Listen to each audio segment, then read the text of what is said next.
Bu günləri 8-ci imamımız Əli ibn Musa Rıza Aleyhisselamın Mövlud günüdür. Bu münasibətlə hər kəsi təbrik edirəm. Niyə görə İmam Rıza Aleyhisselam qərib adlandırılır? Bu mövzu ətrafında istəyərdim bir neçə kəlmə danışam. Ümumiyyətlə qərib sözü vətənindən, yurdundan uzaq düşmə mənasındadır. Və biz hədislərdə də baxsaq görərik ki, Həzrət Əslam buyurur ki, dostu olmayan kəs qəribdir.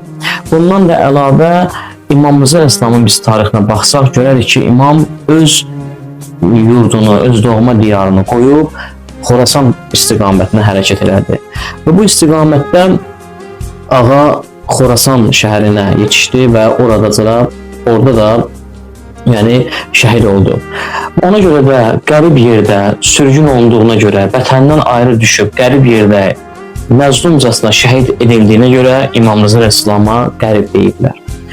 Bundan da əlavə İmam Rıza Aleyhisselamın öz hədislərində var ki, buyurur ki, hər kim məni qəribçiliyimdə ziyarət edərsə, mən 3 yerdə onun sorağına gələrəm.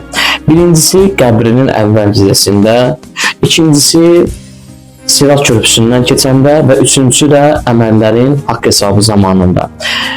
Yəni, o əməllər ki, hesabat olunar, o zaman onun köməyinə gələrəm. Bəli, əziz dostlar, baxın, İmam Rıza Aleyhisselamın əzəməti o qədər böyüdür ki, insan tarixə baxanda görür ki, İmam bütün mərhələləri çox gözəl və kamil şəkildə, yəni öz dövrünə görə hərəkət edir. Hədislərdə qeyd olunur ki, İmam Aleyhisselam buyurur ki, məni dünyanın ən zalim xəlqi, yəni şəhid edəcəkdir. Biz baxsaq görərik ki, İmam Mədinədən çıxarkən öz qohum əqrabasını yığır yanına və bundan da əlavə onlara tapşırıq verir ki, mən artıq gedirəm, mən artıq qərib bir diyara gedirəm, onlarla vidalaşır. Və öz babasının qəbri, Peyğəmbərin qəbrini sonuncu dəfə ziyarət edir. Və sonuncu dəfə ziyarət edəndən sonra ətrafdakılar ağlayırlar, İmam öz gedişinin son gediş olduğunu bilirdi. İmam Rıza Aleyhisselamın biz baxsaq hədislərində buyurur ki, mən babam atalarımdan, onlar da öz atalarından, babam Əli Aleyhisselam, o da Peyğəmbərdən buyurur ki, mən qərib yerdə zəhərlə şəhadətə yetişəcəm, qərib yerdə öldürüləcəyəm. Və bundan da əlavə İmam Rıza Aleyhisselamın haqqında, ziyarəti haqqında buyururlar ki, 100 min kim ağanı ziyarət edərsə, Allah təala ona 100 min həcc eləmiş, 100 min şəhidin və 100 min mücahidin savabını verər.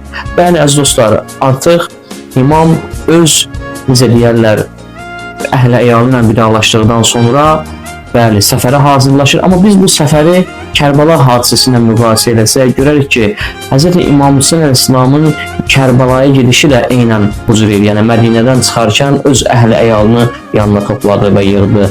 Və bundan da əlavə İmam Hüseyn Əleyhisselam vidalaşanda həmçinin eynən oxşar tarix hadisələri.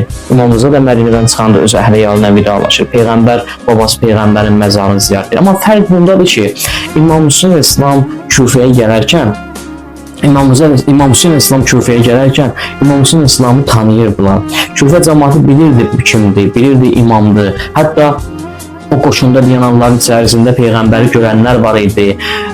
Necə deyirlər, vaxtı ikən sahabə olanlar var idi və sair və ilaxır. Bilirdilər Həzrət Əlinin oğludur, xanım Zəhranın oğludur. Amma bununla belə İmam Hüseyn Əleyhisselamın şüarını onlar tamına başa düşmədilər, dərk edə bilmədilər. Amma İmam Rıza Aleyhisselamın fərqi bu idi ki, İmam Rıza Aleyhisselamı Xorasanda, o necə deyərlər, Tust şəhərində heç kim tanımırdı. Az adam tanıyırdı. Yəni, çox elə imam haqqında məlumatı deyildi. Məmun öz hiləgər siyasətini həyata keçirməkdən ötürü İmam Rıza Aleyhisselamı, necə deyərlər, Mərvə çağırır. Çünki o elə bir insan idi ki, öz çirkin, hiləgər, siyasətbaz bir insan idi. Hilələrini, öz çirkin hilələrini həyata keçirmək üçün Əhl-i Beyt adından istifadə edirdi. İmam Rıza adından istifadə edirdi. Və buna görə də dəfələrlə hakimiyyəti İmam Rızaya təklif eləsə də İmam qəbul eləmədi. Vəli əhliyi təklif edirdi, qəbul eləmirdi. Çünki İmam öz qeybi elmi ilə bilirdi ki, məsələlərin altında hansı hilələr yatır. İmam öz elmi ilə bilirdi ki, Məmun nə üçün xilafətliyi ona təklif edir ki, və s. və ilaxır. Bunlar hamısı tarixdə geniş məlumatlı, geniş məlumatlısınız. Bir sözlə İmam Rza İslam hətta Nişapurdan keçərkən orada Allahın vəhdaniyyəti haqqında ki, Silsilətü Zəhəb hədisi deyirlər ona, o haqqda danışır. Orada buyurur ki, Allahın vəhdaniyyətinə gedən yol belə bizdən keçir. Yəni peyğəmbəri tanımasan imamı tanıya bilməzsən. Yəni imamı tanımasan Allahı tanıya bilməzsən. Yəni insan əgər buyurur ki, sizlər əgər bizim dostlarımızı sevsəniz, bizim dostlarımızla dost olsanız, aqibətiniz xeyirli olacaq. Yox, əgər düşmənlərimizlə bircə olsanız, düşmənlərimizi sevsəz, Allah Taala sizdən o necə deyərlər, xeyir bərəkətini alar və s. və ilaxır. Bəli dostlar, tarixə baxdıqda görürük ki, İmam Rza İslam qərib olub və qərib şəhid olub ki, dəfələrlə öz Peyğəmbər də o haqda buyurub və hələ İmam Rza İslam öz sağlığında əhliyalı olsun əza saxlayıb, ağlayıbdır və s. və ilaxır. Amma bir sözlə bunu qeyd edeyim sizə, istədilər ki, İmam Rzanın şəhid eləyələr. Məmun bunu istədi və buna nail oldu da.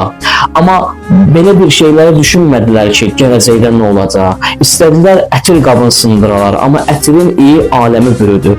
Ətirin iyi aləmə yayıldı. Baxın, bu günləri 1400 ilə yaxındır ki, İmam Rza İslamın ziyarətə gedilir. İmam Rza İslamın ziyarət olunur, amma Məmunun adı tarixdə ancaq qara hərflərlə qalıb və hər zaman adı çəkiləndə onun adına lənətlər deyilir, onun adı xoş hallanmır ki və s. Amma İmam Rza İslamın adı gələndə onun adına salavat zikr olunur, onun qəbri şərifi ziyarət olunur. Bax, məsələ budur və bugün tarixdə biz baxsaq görərik ki, İmam Rza İslamın qoyduğu tələbələr, yetişdirdiyi tələbələr və onun qoyduğu elmi töhfələr indinin özündə də insanlar tərəfindən istifadə olunur. Bir daha məvludunuz mübarək olsun. İmam Rza İslam həm ad ləqəbləri Rızadır, Raufdur, yəni həm mehriban imamdır, həm razı qalmış imamdır.